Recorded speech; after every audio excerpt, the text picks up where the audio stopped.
যথাযোগ্য ধর্মীয় মর্যাদা ও ভাবগাম্ভীর্যের মধ্য দিয়ে সারা দেশে পবিত্র শবে কদর বা লাইলাতুল কদর পালিত হচ্ছে। মহান আল্লাহর নৈকট্য লাভ এবং নাজাত লাভের আশায় রাজধানী সহ দেশের প্রতিটি মসজিদে রাতভর ইবাদতবন্দিগিতে মশগুল থাকবেন ধর্মপ্রাণ মুসল্লিরা।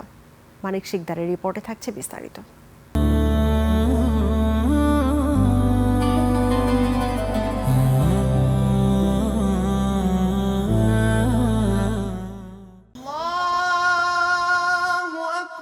শবে কদরের মূল মাহাত্ম্য নিহিত রয়েছে আল কুরআন নাজিলের সূচনা লগ্নে। এই রাতে ফেরেশতারা শান্তি ও রহমত নিয়ে পৃথিবীতে অবতীর্ণ হন, যা ভোরের উদয় পর্যন্ত অব্যাহত থাকে। এটি কেবল রাত জাগার উৎসব নয়, বরং অন্ধকার থেকে আলোর পথে ফেরার এক ঐশী সুযোগ। মুমিনরা তওবার মাধ্যমে বিগত জীবনের পঙ্কিলতা ধুয়ে নতুন এক পরিশুদ্ধ জীবনের শপথ নেন।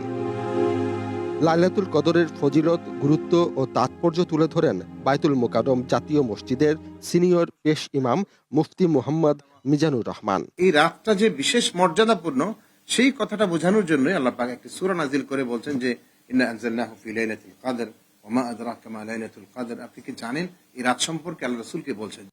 কুরআনের নির্দেশ বাস্তব জীবনে মেনে নফল নামাজ, কোরআন তেলাওয়াত, জিকির, আজগার এবং দোয়ার মাধ্যমে অতিবাহিত করার পরামর্শ এই ইমামের। আল্লাহ রাসূল দোয়া শিখিয়েছেন আম্মা জান আয়েশা রাদিয়াল্লাহু আনহাকে যে যদি বুঝতে পারো লাইলাতুল কদর তাহলে দোয়া করবা, আল্লাহুম্মা ইন্নাকা আফুউন তুহিব্বুল আফওয়া ফা'ফু আন্নী।